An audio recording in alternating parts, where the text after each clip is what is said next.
నమస్కారం పాత్ర మీడియాకి స్వాగతం. హెడ్లైన్ చూద్దాం.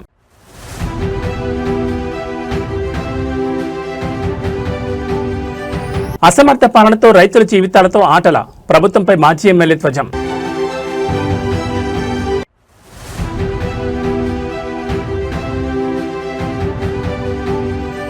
కూలీ కాదు శ్రామికులు పవన్ కళ్యాణ్ నిర్ణయంపై స్పీకర్ ప్రశంసలు చాలు.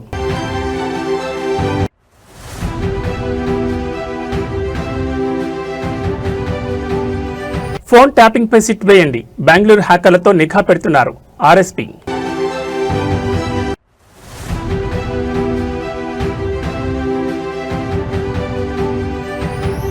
అమరావతిలో బసవతారకం క్యాన్సర్ ఆసుపత్రి పనులు ప్రారంభించిన నందమూరి బాలకృష్ణ. ఇక డీటెయిల్స్ చూస్తే రాష్ట్రంలో రైతుల పరిస్థితి అగమ్యగోచరంగా మారింది. పంట చేతికొచ్చినా అమ్ముకునే మార్గం లేక అన్నదాతలు రోడ్డున పడుతున్నారు. ప్రస్తుత కాంగ్రెస్ ప్రభుత్వంపై మాజీ ఎమ్మెల్యే తీవ్రస్థాయిలో విరుచుకుపడ్డారు. పంట దిగుబడి కొనుగోలుపై ప్రభుత్వానికి కనీస అవగాహన లేదని, అసమర్థ పాలనతో రైతుల జీవితాలతో ఆడుకుంటున్నారని మండిపడ్డారు. ప్రస్తుతం రాష్ట్రంలో మొక్కజొన్న రైతులు గోస పట్టించుకునే దిక్కే లేదని మాజీ ఎమ్మెల్యే ఆరోపించారు. పంట దిగుబడి ఏ మేరకు వస్తుంది, ఎంత కొనుగోలు చేయాలి, నిల్వ సామర్థ్యం ఎంత అనే అంశాలపై ప్రభుత్వానికి కనీస అవగాహన లేదని విమర్శించారు. వివిధ ప్రభుత్వ శాఖల మధ్య సమన్వయం లోపించిందని, సమీక్షలు చేసే తీరిక కూడా ప్రభుత్వానికి లేదని ధ్వజమెత్తారు. కష్టపడి పండించిన పంటను చూసి రైతు సంతోషపడాలా, లేక ప్రభుత్వ వైఫల్యం వల్ల తక్కువ ధర అమ్ముకొని దిగులు పడాలా అనే పరిస్థితిని కాంగ్రెస్ సర్కార్ తీసుకొచ్చిందని ఆయన ఆగ్రహం వ్యక్తం చేశారు. రైతులను ఇబ్బంది పెట్టకుండా పంట కొనుగోలు చేసే ఆలోచన గానీ చిత్తశుద్ధి గానీ ప్రభుత్వానికి లేదని మాజీ ఎమ్మెల్యే ఎద్దేవా చేశారు. తక్షణమే మొక్కజొన్న కొనుగోలు కేంద్రాలను ప్రారంభించి రైతులకు మద్దతు ధర కల్పించాలని డిమాండ్ చేశారు. 15 నుంచి 20% పంట ఏదైనా ఎదుగుదల ఉంటుందని చెప్పి ఆనాడే శాస్త్రవేత్తలు ప్రకటించారు. దాన్ని ముందు చూపుతోటి 1,00,000 టన్నుల గోదాములు నర్సాపేట నియోజకవర్గంలో ఉండడం వల్ల ప్రతి రైతు పండించిన ప్రతి గింజ నిల్వ చేసుకునే సామర్థ్యం మనకు అందుబాటులో ఉంటుంది అని చెప్పి ముందస్తు ప్రణాళికతో ఆనాడు రిస్క్ తీసుకుని రాత్రి మూలు కష్టపడి బీఆర్ఎస్ పార్టీ నేను ఎమ్మెల్యే ఉన్నప్పుడు గోదాముల నిర్మాణం పూర్తి చేసినాం. ఇవాళ దిక్కు లేదు, పంటల కొనుగోలు సమన్వయం లేదు. ఇలా మార్కెట్ మధ్యలో ఎస్డబ్ల్యూసి గోదాముల మధ్యలో, అదే రెవెన్యూ శాఖ మధ్యలో, పోలీస్ శాఖ మధ్యలో, వ్యవసాయ శాఖ మధ్యలో, దాంతోపాటు సివిల్ సప్లైస్ డిపార్ట్మెంట్ మధ్యలో సఖ్యత కుదిర్చేటువంటి పెద్ద దిక్కు ఒక్కడు కూడా లేరు నర్సపేట ప్రాంతంలో. కాబట్టి ఇలా రోడ్ల మీద మండు టెండర్లు రైతులు మండి ఇలా మస్ అయిపోతున్నారు. ఇవాళ ఈ దుస్థితి అనేది నిజంగా బాధకరం. 15 రోజుల్లో 20 రోజుల్లో కాంటాలు అయిపోతాయి. దాని మళ్ళీ దిగుమతి అప్పుడు కూడా ఎన్ని హమాలి టీములు పనిచేయాలి, ఎంతమంది మ్యాన్ పవర్ ఉంటే ఇది సాధ్యమైంది, ఎన్ని రకాల ట్రాన్స్పోర్ట్ వాహనాలు అందుబాటులో ఉండాలనేది ఒక శాస్త్రీయ సమీక్ష ఈ నర్సంపేటలో చేసే దిక్కు లేదు వరంగల్ జిల్లాలో. కాబట్టి ఈ దుస్థితి వచ్చింది.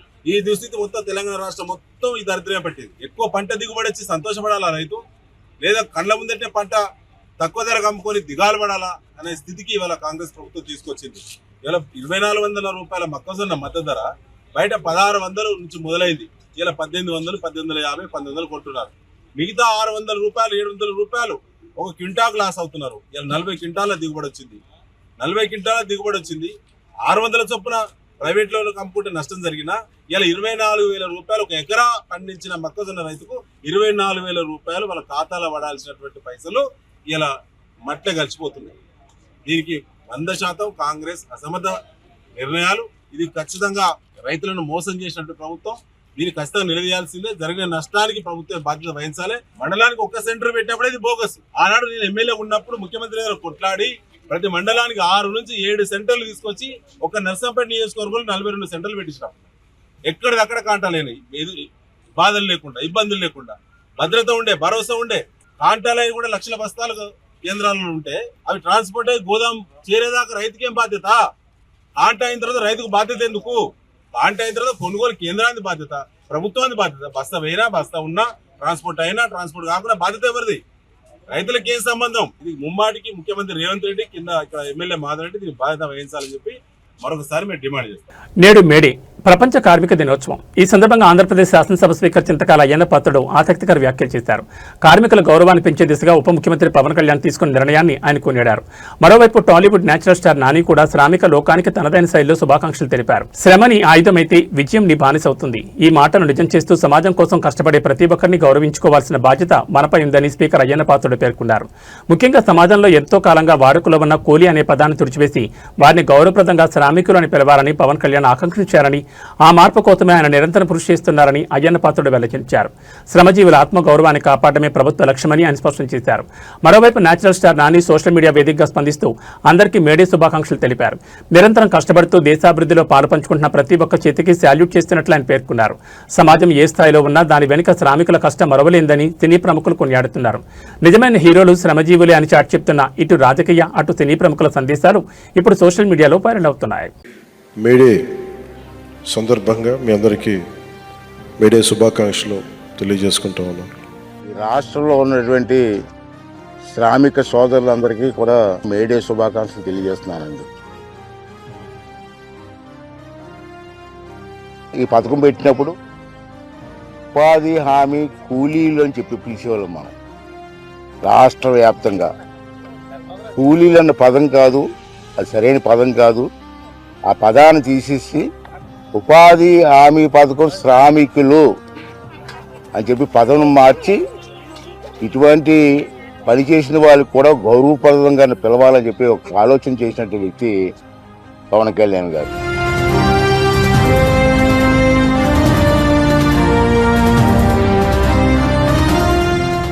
అందరికీ మేడే శుభాకాంక్షలు.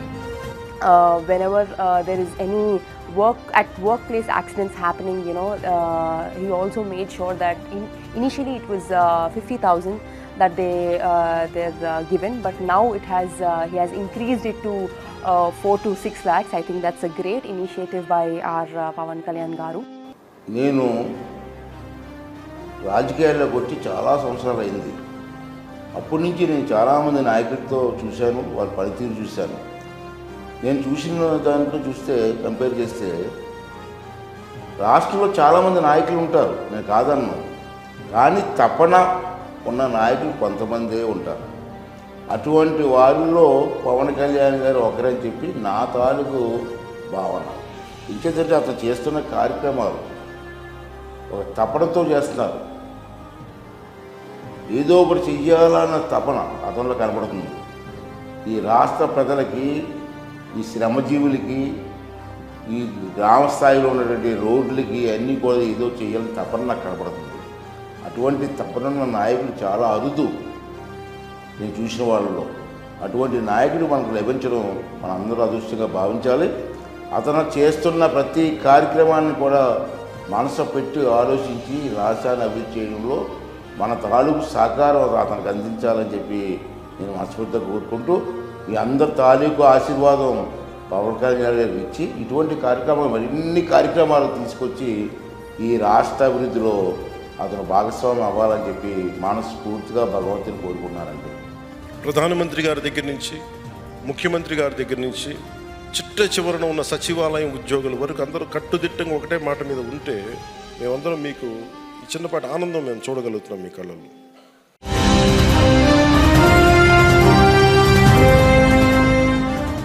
ఆంధ్రప్రదేశ్ రాజకీయాల్లో మహిళా సాధికారత, ప్రజారోగ్యంపై ముఖ్యమంత్రి చంద్రబాబు నాయుడు మరోసారి తన స్పష్టమైన విజన్ చాటుకున్నారు. త్వరలోనే ఆడబిడ్డలకు రాజకీయాల్లో 33% రిజర్వేషన్లు రాబోతున్నాయని ఆయన కీలక వ్యాఖ్యలు చేశారు. అదేవిధంగా రాజధాని ప్రాంతం అమరావతికి అత్యున్నత వైద్య సదుపాయాలను తీసుకొచ్చేలా భారీ హామీ ఇచ్చారు. మహిళా రిజర్వేషన్ల అంశంపై సీఎం చంద్రబాబు ఆసక్తికర వ్యాఖ్యలు చేశారు. గతంలో విపక్షాలు మహిళా రిజర్వేషన్లు అడ్డుకున్నాయని, కానీ త్వరలోనే చట్టసభల్లో ఆడబిడ్డలకు 33% కోటా అమలు కాబోతుందని ఆయన ధీమా వ్యక్తం చేశారు. మహిళా శక్తికి ప్రాధాన్యత ఇచ్చినప్పుడే సమాజం అభివృద్ధి చెందుతుందని ఆయన పునరుద్ఘాటించారు. కేవలం రాజకీయాలే కాకుండా సామాన్యుల ఆరోగ్యానికి భరోసా కల్పించడమే తమ ప్రభుత్వ ప్రాధాన్యతని ముఖ్యమంత్రి స్పష్టం చేశారు. ప్రతి ఒక్కరికి మెరుగైన వైద్యం అందించాలనే లక్ష్యంతో అమరావతిలో ఈఎస్ఐ ఆసుపత్రిని ఏర్పాటు చేయబోతున్నట్లు ప్రకటించారు. కార్మికులకు, పేదలకు చేరువలు, అత్యాధునిక వైద్య సేవలు అందుబాటులోకి తేవడమే తమ ఆలోచనని చంద్రబాబు వివరించారు. రాజధానిలో ఈఎస్ఐ ఆసుపత్రి ఏర్పాటు మరియు మహిళా రిజర్వేషన్లపై సీఎం చేసిన వ్యాఖ్యలు ఇప్పుడు ఏపీ రాజకీయాల్లో చర్చనీయాంశంగా మారాయి. అమరావతిలో కూడా ఈఎస్ఐ హాస్పిటల్ పెట్టి ముందుకు తీసుకుపోవడానికి ఆలోచిస్తున్నాం. నా ఆలోచన ఒకటి, సమాజంలో ఆరోగ్యం ఉండాలి, అందరికీ మీ ఆదాయాన్ని పెంచాలి, జీవన ప్రమాణాలు పెంచాలి, ఇంకో పక్కరు అందరూ ఆనందంగా ఉండాలి. నేను దీనికోసం ఒక వినూత్నమైన ఆలోచన చేస్తూ వస్తున్నాం. ఈరోజు మీరు చూసే సంక్షేమ కార్యక్రమాలు 1-2 కాదు. తల్లికి వందనం, అన్నదాత సుఖీభవ, స్త్రీ శక్తి. మా ఆడబిడ్డలు, మగవాళ్ళు ఎంతమంది ఉన్నారో మీటింగ్లో మా ఆడబిడ్డలు అంతమంది ఉన్నారు. ఇది శుభ పరిణామం. ఇది ఒక పెద్ద మార్పు. రేపు రాబోయే రోజుల్లో కేంద్ర ప్రభుత్వం 33% రాజకీయాల్లో చట్టసభల్లో రిజర్వేషన్లు పెట్టబోతారు. మొన్నైతే అపోజ్ చేశారు కానీ తప్పకుండా సాధిస్తాం. మా ఆడబిడ్డలు 33% చట్టసభల్లో ఉంటే ఆ చట్టసభలకే శోభ వస్తుందని చెప్పి కూడా నేను మీకు తెలియజేస్తున్నా. అన్ని రంగాల్లో మహిళలు రాణించాలి. అందుకే మీరు ఒకసారి చూస్తే డాక్రా సంఘాలు నేనే పెట్టిన తర్వాత దాన్ని అభివృద్ధి చేశాం. ఈరోజు దగ్గర 28,000 కోట్ల రూపాయలు కార్పస్ డబ్బులుంది, సేవింగ్ ఉంది. దగ్గర 50,000 కోట్ల రూపాయలు అప్పు తీసుకుంటే తిరిగి పెద్ద ఇండస్ట్రీస్ ఇక్కడ ఉన్నారు కానీ వీళ్ళైనా ఒక రోజు లేట్ చేస్తారు కానీ మా ఆడబిడ్డలు మాత్రం చెప్పిన సమయానికి రీపే చేస్తున్నారు. నాన్ రీపేమెంట్ చూస్తే 0.2%. అలాంటి నీతి నిజాయితీతో ముందుకు పోతున్నారు. రాజకీయ నాయకులను ఇరికించే ప్రయత్నం చేస్తున్నారని భారత రాష్ట్ర ప్రధాన కార్యదర్శి ఆర్ఎస్ ప్రవీణ్ కుమార్ ఆరోపించారు. తెలంగాణ భవన్లో గురువారం ఆయన మాట్లాడుతూ పంజగుట్ట పోలీస్ స్టేషన్లో పోలీస్ అధికారి ఇచ్చిన ఫిర్యాదుతో కేసు నమోదైందన్నారు. టెక్నికల్ ఎవిడెన్స్ ఆధారంగా విచారణ చేయాలని డిమాండ్ చేశారు. కేసీఆర్, కేటీఆర్, హరీష్ రావులను ఇరికించాలని రెండో సిట్ వేశారన్నారు. ఈ కేసులో 350 మందిని విచారించినా ఇప్పటి వరకు ఛార్జ్షీట్ దాఖలు కాలేదని తెలిపారు. షార్ట్షీట్లో కేసీఆర్, కేటీఆర్, హరీష్ల పేర్లు చేర్చాలని అధికారులపై సీఎం ఒత్తిడి తెస్తున్నారని ఆరోపించారు. ప్రస్తుతం బెంగళూరు నుంచి హ్యాకర్లను తీసుకొచ్చి ఫోన్ ట్యాప్ చేయిస్తున్నారని దీనిపై సెట్ వీసీ విచారణ జరపాలని డిమాండ్ చేశారు. కొంతమంది నాయకుల ఇళ్ల వద్ద సీసీ కెమెరాలను హ్యాక్ చేస్తున్నారని మండిపడ్డారు. ఐపీఎస్ అధికారులు చట్టం ప్రకారం పనిచేయాలని సూచించారు.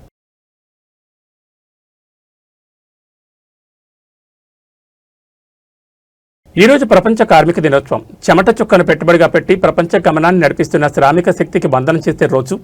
మేడే సందర్భంగా ఆంధ్రప్రదేశ్ రాష్ట్ర మంత్రి అచ్చెన్నాయుడు కార్మికులకు, కర్షకులకు ఘనంగా శుభాకాంక్షలు తెలిపారు. దేశ ఆర్థిక వ్యవస్థకు వెన్నెముక కార్మికులేనని ఆయన ఈ సందర్భంగా కొనియాడారు. అమరావతిలో జరిగిన మేడే వేడుకల్లో పాల్గొన్న మంత్రి అచ్చెన్నాయుడు కార్మిక లోకానికి సంఘీభావం ప్రకటించారు. ఏ దేశ అభివృద్ధి అయినా అక్కడి కార్మికులు, కర్షకుల కష్టం మీదనే ఆధారపడి ఉంటుందని ఆయన స్పష్టం చేశారు. సమాజంలో ప్రతి ఇటుకు వెనుక, ప్రతి అభివృద్ధి వెనుక కార్మికుల శ్రమ దాగి ఉందన్నారు. కార్మికుల సంక్షేమానికి ప్రభుత్వం కట్టుబడి ఉందని, వారి హక్కుల పరిరక్షణలో రాజీ పడే ప్రసక్తే లేదని మంత్రి పేర్కొన్నారు. దేశం ఆర్థికంగా బలోపేతం కావాలంటే శ్రామిక శక్తికి సరైన గుర్తింపు, గౌరవం దక్కాలని ఆయన ఆకాంక్షించారు. ఈ కార్యక్రమంలో పలువురు కార్మిక సంఘాల నాయకులు మరియు ప్రభుత్వ ప్రతినిధులు పాల్గొన్నారు.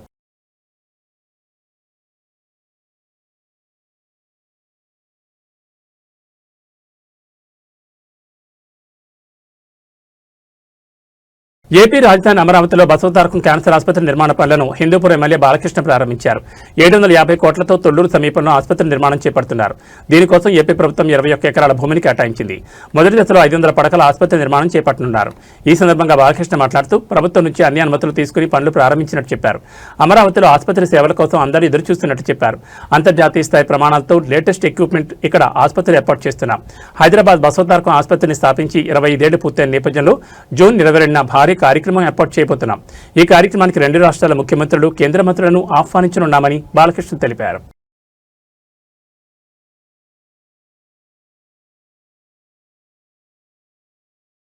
తెలంగాణ రాష్ట్ర పోలీస్ శాఖకు కొత్త సారథొచ్చారు. రాష్ట్ర నూతన డైరెక్టర్ జనరల్ ఆఫ్ పోలీస్గా సీనియర్ ఐపీఎస్ అధికారి సివి ఆనంద్ ఈరోజు బాధ్యతలు స్వీకరించారు. శాంతి భద్రతల పరీక్షలో తనదైన ముద్ర వేసిన ఆయన ఇప్పుడు రాష్ట్ర పోలీస్ బాస్ హోదాలో బాధ్యతలు చేపట్టడం ప్రాధాన్యం సంతరించుకుంది. తెలంగాణ డీజీపీగా సిపి ఆనంద్ బాధ్యతల స్వీకారం అత్యంత అధికారికంగా జరిగింది. డీజీపీ కార్యాలయంలో ఆయన బాధ్యతలు చేపట్టిన వెంటనే ఉన్నత స్థాయి పోలీస్ అధికారులు ఆయనకు శుభాకాంక్షలు తెలిపారు. గతంలో హైదరాబాద్ పోలీస్ కమిషనర్గా, ఏసీబీ డైరెక్టర్గా కీలక బాధ్యతలు నిర్వహించిన సివి ఆనంద్కు క్షేత్రస్థాయిలో మంచి పట్టుంది. రాష్ట్రంలో నేర నియంత్రణ, మహిళా భద్రత మరియు సైబర్ క్రైమ్ అరికట్టడంలో ఆయన అనుభవం పోలీసు రంగానికి మరింత బలాన్ని ఇస్తుందని విశ్లేషకులు భావిస్తున్నారు. బాధ్యతలు స్వీకరించిన అనంతరం ఆయన మీడియాతో మాట్లాడుతూ ఫ్రెండ్లీ పోలీసింగ్తో పాటు చట్ట ఉల్లంఘనలకు పాల్పడే వారిపై ఉక్కుపాదం మోపుతామని స్పష్టం చేశారు. సమర్థుడైన అధికారిగా పేరున్న సివి ఆనంద్ నేతృత్వంలో తెలంగాణ పోలీస్ శాఖ మరిన్ని విజయాలు సాధించాలని కోరుకుందాం.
గుంటూరు ప్రభుత్వ సామాన్య ఆసుపత్రి రణరంగంగా మారింది. అత్యవసర విభాగం వద్ద పోలీసులు, వైసీపీ ఎమ్మెల్సీ లేళ్ల అప్పిరెడ్డి మధ్య తీవ్ర వాగ్వాదం చోటు చేసుకుంది. ఆసుపత్రికి వచ్చిన ఎమ్మెల్సీని పోలీసులు లోపలికి వెళ్లకుండా అడ్డుకోవడంతో అక్కడ ఉద్రిక్త పరిస్థితి నెలకొంది. గుంటూరు జీజీహెచ్ ఎమర్జెన్సీ వార్డు వద్ద పోలీసుల తీరుపై తీవ్ర విమర్శలు వ్యక్తమవుతున్నాయి.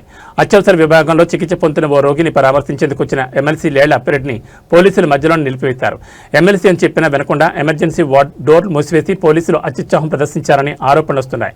తాను కేవలం రోగిని చూడడానికి మాత్రమే వచ్చానని ఎమ్మెల్సీ స్పష్టం చేసినా పోలీసులు అనుమతించకపోవడంతో పరిస్థితి ఉద్రిక్తంగా మారింది. అసలు ప్రభుత్వ ఆసుపత్రి గేట్లు ప్రజాప్రతినిధులకు ఎలా మూసివేస్తారని, సామాన్య ప్రజల పరిస్థితి ఏంటని ఎమ్మెల్సీ అనుచరులు ఆగ్రహం వ్యక్తం చేశారు. పోలీసుల తీరు నిరసిస్తూ ఎమ్మెల్సీ అప్పిరెడ్డి అక్కడే నిలదీయడంతో ఆసుపత్రి ప్రాంగణంలో కాసేపు గందరగోళం ఏర్పడింది.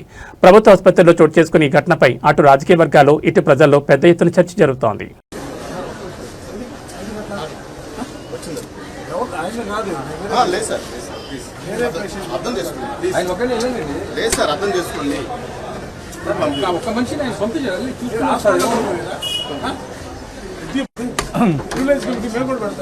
పెట్టుకోండి హాస్పిటల్కి ఎందుకు ఆయన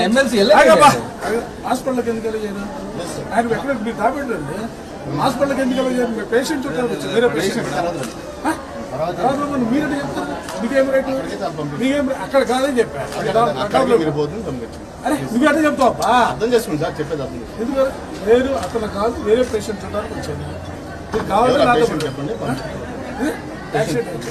నూరు తీస్తా పేషెంట్ ఉంది, మా ఇంకో పేషెంట్ నూరు తీస్తా పేరు మా పిన్నే పిల్లండి కాబట్టి సర్జరీ ఆల్రెడీ జరిగింది. ఆల్రెడీ నేను ఆమె కోసం వచ్చా యాక్చువల్ గా. చూపించమంటారా? హాస్పిటల్ అతను వేరే చోట పెట్టుకోండి. మీరు పెట్టుకోండి కాబట్టి హాస్పిటల్కి అంటే హాస్పిటల్ మీ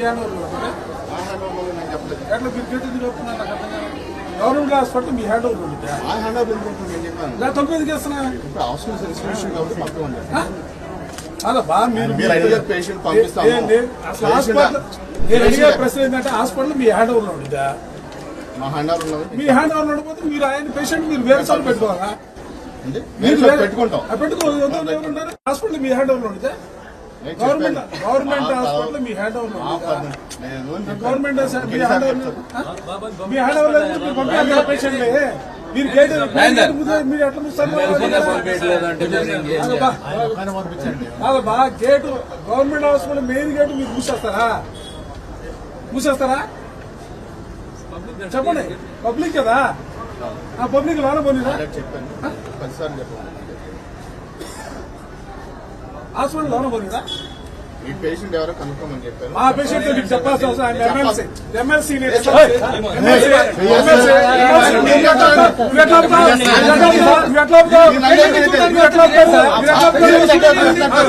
ఎట్లా అవుతారు?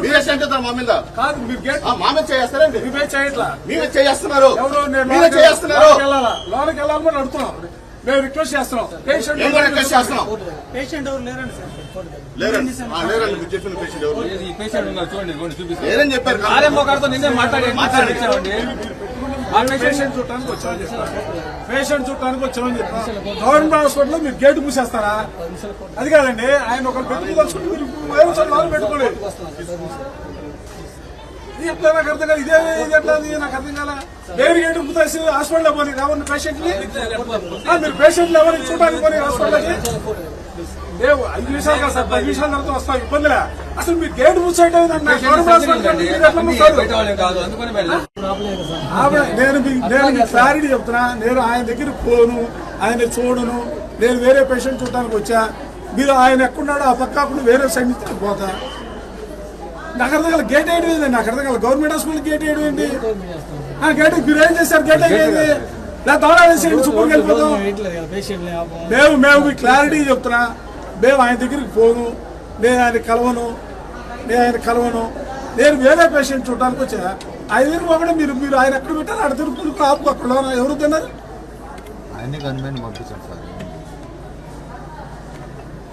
మీరు ఎట్లా అవుతారు? అసలు గవర్నమెంట్ హాస్పిటల్ గేట్ అయిపోయింది, నాకు అర్థం కదా.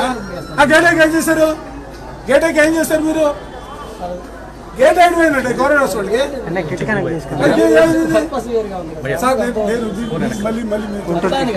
మళ్ళీ మీకు చెప్తున్నా, మీరు అనుకున్న వ్యక్తి నేను కలవను. నేను వేరే పేషెంట్ చూడడానికి వచ్చాను. మీరు అక్కడ ఆయన ఎక్కడున్నాడో ఆ పక్కన నేను పోను అని చెప్తున్నాగా. నేను వేరే పేషెంట్ చూడడానికి వచ్చాను చెప్తున్నాగా. లైవ్ అన్నా కరెక్ట్ అయిందా? నేను చూడని చెప్తున్నాగా. ఆయన దగ్గర మీకెందుకు చెప్పాలి సార్? నాకు అర్థం కదా. నేను ఎందుకు చెప్పాలి? నేను ఎమ్మెల్సీని, నేను చూడడానికి వచ్చా, పేషెంట్ చూడడానికి వచ్చా. మీకేం తెలుసు పేరు చెప్పండి. అంటే గవర్నమెంట్ హాస్పిటల్లో ఎవరు కలవాలని అసలు నేను ఆయన చూడటానికి రాలా. నేను క్లారిటీ చెప్తున్నా. మీరు అనుకున్న శ్రీహరి గారిని చూడటానికి రాలా. శ్రీహరి గారి దగ్గరికి నేను పోను, శ్రీహరి గారిని నేను కలవను. నేను క్లారిటీకి చెప్తున్నా సార్. ఇప్పుడు దాకా 10 నిమిషాలు ఆగి పంపిస్తాను. 10 నిమిషాలు అంటే మీరు అనుకున్న దగ్గరికి పంపిస్తాం. 10 నిమిషాలు చెప్పండి. పర్మిషన్ ఇవ్వండి, నాకు అర్థం కదా. మీరు నాకు పర్మిషన్ ఇవ్వండి, నాకు అర్థం కదా. అసలు మీరు నాకు పర్మిషన్ ఇవ్వండి, నాకు అర్థం కదా. మీరు నాకు పర్మిషన్ ఇవ్వండి, నాకు అర్థం కదా. మీరు నా పర్మిషన్ ఇవ్వండి, నాకు అర్థం కదా. నేను చెప్పాను కదా, మీరు నా పర్మిషన్ ఇవ్వండి, నాకు అర్థం కదా.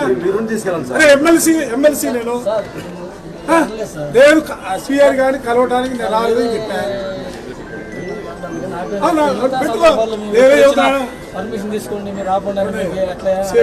శ్రీగారు మీరేం చేయాలా? మీరు ఆయన తీసుకెళ్ళి ఒక పక్కన కూర్చోబెట్టుకోండి, మాకు అభ్యంతరం. ఆయన ఎవరిని కలిగిన పాటు మాకు అభ్యంతరం. కానీ మమ్మల్ని ఆపుతారేంటి నాకు అర్థం కదా.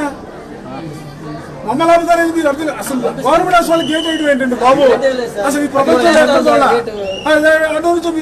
పేషెంట్ ఉంటే పోరు రావడానికి గేట్ వేసి చచ్చిపోతారు.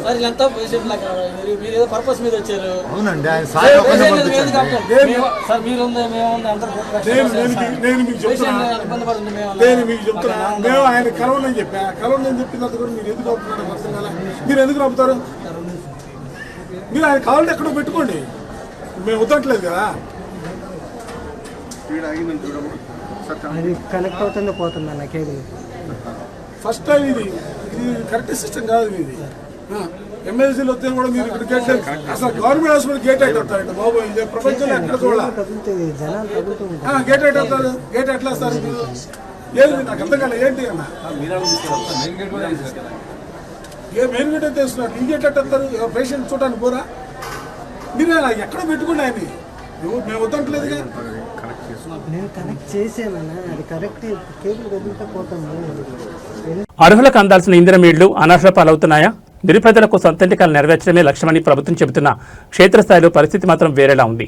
ఖమ్మం జిల్లా పాలేరు నియోజకవర్గంలో నిర్వహించిన సభలో స్వయంగా మంత్రి పొంగులేటి శ్రీనివాసరెడ్డి ముందే ఇందిరమ్మ ఇండ్ల పంపిణీలో జరిగిన అవకతవకలు బయటపడడం ఇప్పుడు తీవ్ర చర్చనీయాంశంగా మారింది. పాలేరులో నిర్వహించిన ఇందిరమ్మ ఇండ్ల పంపిణీ సభలో ఆసక్తికర ఘటన చోటు చేసుకుంది. లబ్ధిదారుల ఎంపికపై ఆరా తీస్తున్న క్రమంలో ఒక మహిళ తన వివరాలను వెల్లడించడంతో సభలో ఉన్న వారంతా ఒక్కసారిగా అవాక్కయ్యారు. తన కొడుకు లండన్లో సాఫ్ట్వేర్ ఉద్యోగం చేస్తున్నాడని, కూతురు విద్యుత్ శాఖలో ప్రభుత్వ ఉద్యోగి అని సదరు మహిళ గర్వంగా చెప్పుకొచ్చింది. మంత్రి పొంగులేటి సాక్షిగా ఆమె చెప్పిన వివరాలు విని అక్కడున్న స్థానికులు ఒక్కసారిగా విస్మయానికి గురయ్యారు. ఒకవైపు నిరుపేదలు ఇళ్ల కోసం ఏళ్లుగా కళ్ళు కాయలు కచ్చలు ఎదురుచూస్తుంటే, లండన్లో కొడుకు ప్రభుత్వ ఉద్యోగంలో కూతురున్న వారికి ఇందిరమ్మ ఇళ్లు ఎలా కేటాయించారని ప్రతిపక్షాలు మరియు స్థానికులు మండిపడుతున్నారు. అధికారుల సర్వే ఎంత పారదర్శకంగా జరుగుతుందో ఈ ఘటన నిదర్శనమని విమర్శలు వెలువెత్తున్నాయి. అర్హత ఉన్న పేదలు కాకుండా ఆర్థికంగా బలంగా ఉన్న వారికి ఇళ్లు కేటాయించడంపై సర్వత్రా విమర్శలు వినిపిస్తున్నాయి. దీనిపై ఉన్నతాధికారులు ఎలా స్పందిస్తారో చూడాలి. మరి మాకు ఇంతకు ముందు ఇల్లు లేదండి, పెంకుటిల్లు ఉండేది. మేము చాలా ఇబ్బందులు పడ్డాము. ఇప్పుడు ఇందిరమ్మ పథకం ఇల్లు వచ్చింది కాబట్టి మేము ఇల్లు కట్టుకోగలిగాము. మాకు కూడా ఒక ఇల్లు ఉంది అని చెప్పుకోవడానికి గర్వపడుతున్నాము. ఈ కాంగ్రెస్ ప్రభుత్వం వచ్చిన తర్వాత అన్ని మంచి మంచి పనులు జరిపిస్తున్నారు సీనన్న గారు. చాలా ధన్యవాదములండి సీనన్న గారికి. అంతే, ఇంకా సెలవు. థ్యాంక్ యూ అబ్బా నీలమ్మ గారు. ఇక్కడ ఎంతమంది పిల్లలక్క? పిల్లలు ఎంతమంది? 4 పిల్లలు మాకు. నేను మా వారికి నేను 2వ భార్యని. ఏం చదువుతున్నారు? మా పిల్లల బాబు లండన్ వెళ్ళాడు, చిన్న బాబు. పెద్ద బాబు రాజకీయంగా చాణక్య స్ట్రాటజీ ఛానల్ నడుపుతుంటారు.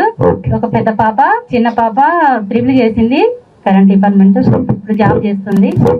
ఇప్పుడు మీ వల్ల మేము ఇల్లు కట్టుకున్నాం, ఇందిరమ్మ పథకం కింద ఇల్లు కట్టుకున్నాము. మీకు చాలా ధన్యవాదాలు. మీరు ఇంకా ఎన్నో పనులు చేయాలి, ఈ ప్రభుత్వం ఇలాగే నడవాలి అని కోరుకుంటున్నాము. నమస్కారం అండి. ఆర్టీసీ బస్సులో సీటు కోసం జరిగిన చిన్న తగాద చివరికి ఒక ప్రాణం మీద తెచ్చింది. సాటి మహిళను కూడా చూడకుండా కొట్టుకోవడంతో ఒక చిన్నారి పరిస్థితి ఇప్పుడు విషమంగా మారింది. విజయనగరం జిల్లా బొబ్బిలిలో చోటు చేసుకున్న ఈ దారుణ ఘటనకు సంబంధించిన పూర్తి వివరాలు చూస్తే విజయనగరం జిల్లా బొబ్బిలి సమీపంలో ప్రయాణికులతో వెళ్తున్న ఆర్టీసీ బస్సు రణరంగాన్ని తలపించింది. కేవలం కూర్చునే సీటు విషయంలో 2 మహిళల మధ్య మొదలైన వాగ్వాదం చూస్తుండగానే పరస్పరం దాడులకు దారితీసింది. ఒకరిపై ఒకరు జుట్టు పట్టుకుని కిరాతకంగా దాడి చేసుకున్నారు. అయితే ఈ గొడవ మధ్యలో చిక్కుకున్న బెజ్జిపల్లి భార్గవి అనే 14 ఏళ్ల బాలికపై తీవ్రంగా దాడి జరిగింది. మహిళల ఘర్షణలో బాలికకు బలమైన గాయాలు కావడంతో అక్కడికక్కడే స్పృహ కోల్పోయింది. పరిస్థితి ఆందోళనకరంగా ఉండడంతో గమనించిన స్థానికులు వెంటనే ఆమెను విజయనగరం ప్రభుత్వ ఆసుపత్రికి తరలించారు. ప్రస్తుతం ఆ బాలిక పరిస్థితి అత్యంత విషమంగా ఉన్నట్లు సమాచారం.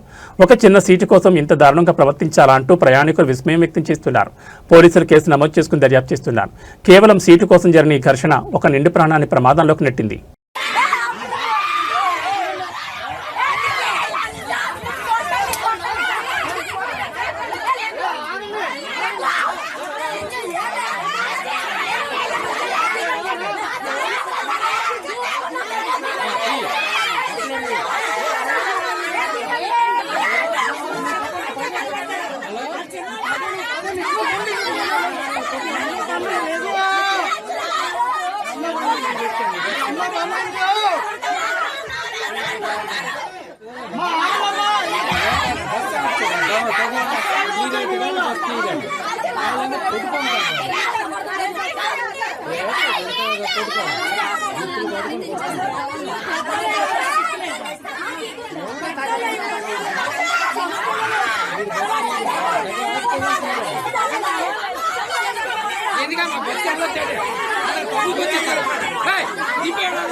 లంచం అడిగితే చట్టం శిక్షిస్తుందని తెలుసు, కానీ ఇక్కడ సామాన్య జనం అప్పటికప్పుడే తీర్పు ఇచ్చేశారు.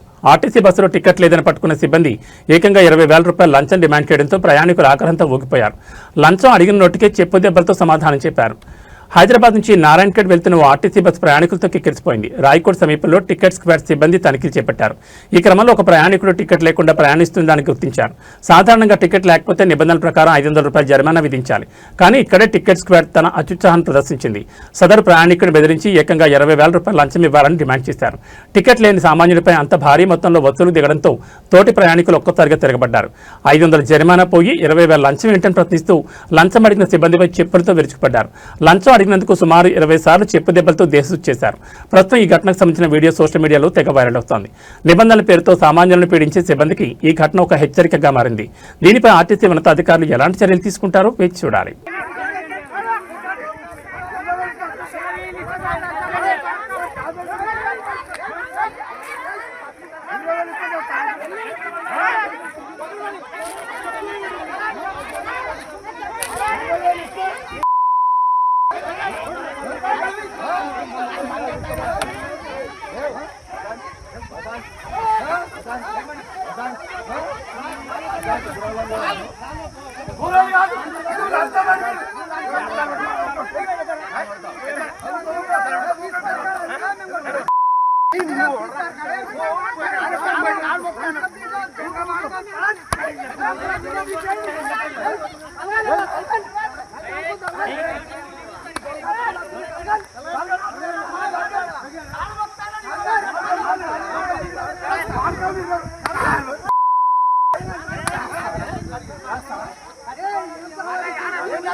రూపాయల గురించి 20,000 అడుగుతారు.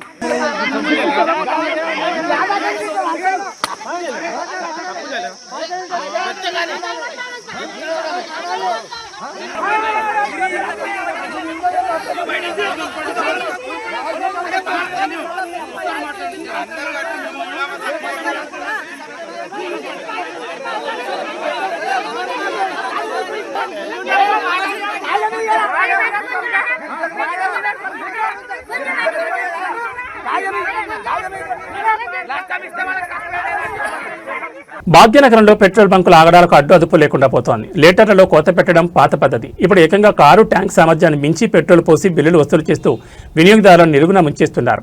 హయత్ నగర్లోని ఒక హెచ్పీ పెట్రోల్ బంకులో వెలుచూసిన ఈ ఘరానా మొత్తం ఇప్పుడు హాట్ టాపిక్ గా మారింది. హయత్ నగర్లోని హెచ్పీ పెట్రోల్ బంక్ వెళ్లిన ఓ వినియోగదారుడికి మైండ్ బ్లాక్ అయ్యే అనుభవం ఎదురైంది. తన కారు ట్యాంక్ పూర్తి సామర్థ్యం కేవలం 27 లీటర్లు మాత్రమే. కానీ బంకు సిబ్బంది మాత్రం ఏకంగా 32 లీటర్ల పెట్రోల్ పోసినట్లు రసీదు చేతులు పెట్టారు. ట్యాంక్ కెపాసిటీ కంటే 5 లీటర్లు అదనంగా ఎలా పడుతుందని సదరు వినియోగదారుడు ప్రశ్నించడంతో బంకు యాజమాన్యం నీళ్లు నమిలింది. సాంకేతికంగా సాధ్యం కాని రీతిలో 27 లీటర్ల ట్యాంకులో 32 లీటర్లు ఎలా నింపారని బాధ్యతలు నిలదీయడంతో అక్కడ కాసేపు ఉద్రిక్తత నెలకొంది. రీడింగ్లో తారుమా చేసి భారీగా దోచుకుంటున్నారంటూ వినియోగదారులు ఆగ్రహం వ్యక్తం చేస్తున్నారు. అధికారుల తనిఖీ లేకపోవడంతోనే ఇలాంటి మోసాలు పెచ్చిమిరుతున్నాయని స్థానికులు ఆరోపిస్తున్నారు. తక్కువ పెట్రోల్ పోసి ఎక్కువ బిల్లులు వేస్తున్న ఇలాంటి బంకులపై పౌర సరఫరాల శాఖ అధికారులు కఠిన చర్యలు తీసుకోవాలని వాహనదారులు డిమాండ్ చేస్తున్నారు.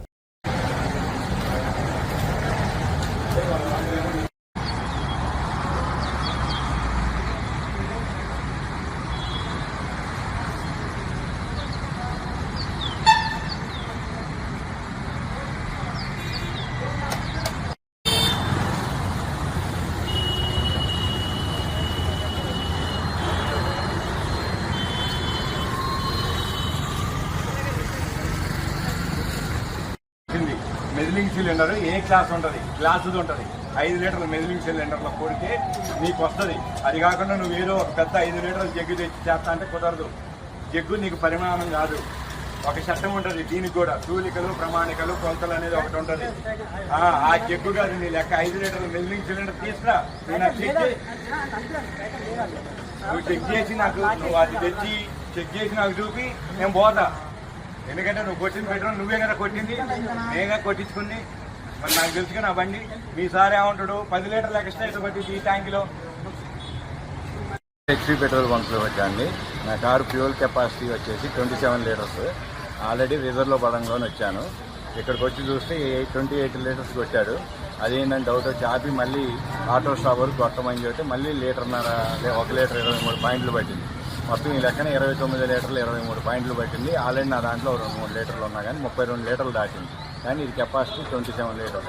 అదేంటని అడిగితే పోలీస్ స్టేషన్లో కేసు పెట్టుకోండి అని చెబుతున్నారు.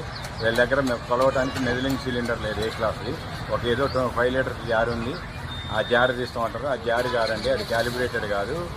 మెజిలింగ్ సిలిండర్ తీసుకురామంటే మేము తీసుకురాము, మీకు యాక్ట్ అయింది లేదా మీకు మెకానిక్ కాడికి పోయి మీ బండిలోనే ప్రాబ్లం ఉంది, పోయి చెక్ చేయించుకోరా అని అన్నట్టు మాట్లాడుతున్నారు. అది కాదు ఇది కాదంటే పోలీస్ స్టేషన్కి పోండి అంటారు. కానీ మేనేజర్ని పిలిచి ఆయన ఇంతవరకు రాలేదు. ఎండిఎం మా బంకులో ఏం జరగలేదు, మీరే అబద్ధం ఆడుతారు, మీకు నచ్చిన కింద చేసుకోపోండి అని ఆయన చెప్పి ఫోన్ పెట్టేసింది. ఇది జరిగిందండి. ఈ బంక్ వచ్చేసి HP petrol bunk Hayathnagar Raghavendra hotel దగ్గర ఉంటుంది. Radio station opposite bunk. Tollywood లో మరో క్రేజీ మాస్ కాంబో ఫిక్స్ అయింది. బాలకృష్ణ హీరోగా కొట్టాల శివ దర్శకత్వంలో సినిమా రానున్నట్లు ఎన్నో రోజులుగా వార్తలు వస్తున్న విషయం తెలిసిందే. నేడు ఈ ప్రాజెక్ట్ అధికారికంగా ప్రకటించారు. కొరటాల శివ మార్క్ సామాజిక సందేశంతో పక్కా మాస్ యాక్షన్ ఎంటర్టైనర్ గా ఈ సినిమా ఉండబోతున్నట్టు తెలుస్తోంది. అధికారానికి ఉద్దేశం తోడైతే అది ఉద్యమంగా మారుతుంది అనే పవర్ఫుల్ కొటేషన్లో టీం దీనిపై అంచనాలు పెంచేసింది. దర్శకుడు కొరటాల శివ ఇప్పటికే స్క్రిప్ట్ వర్క్ పూర్తి చేశారని, త్వరలోనే రెగ్యులర్ షూటింగ్ ప్రారంభమవుతుందని టీం తెలిపింది. దీనికి సంబంధించిన మరిన్ని వివరాలు వెల్లడించనున్నారు. ప్రస్తుతం బాలకృష్ణ గోపీచంద్ మల్లేని దర్శకత్వంలో ఓ సినిమాలో నటిస్తున్నారు. వీరసింహారెడ్డి తర్వాత బాలకృష్ణ గోపీచంద్ మల్లేని దర్శకత్వంలో రూపొందిన చిత్రం ఇది. ఇందులో బాలయ్యకు జోడీగా నయనతార నటిస్తున్నట్లు సమాచారం.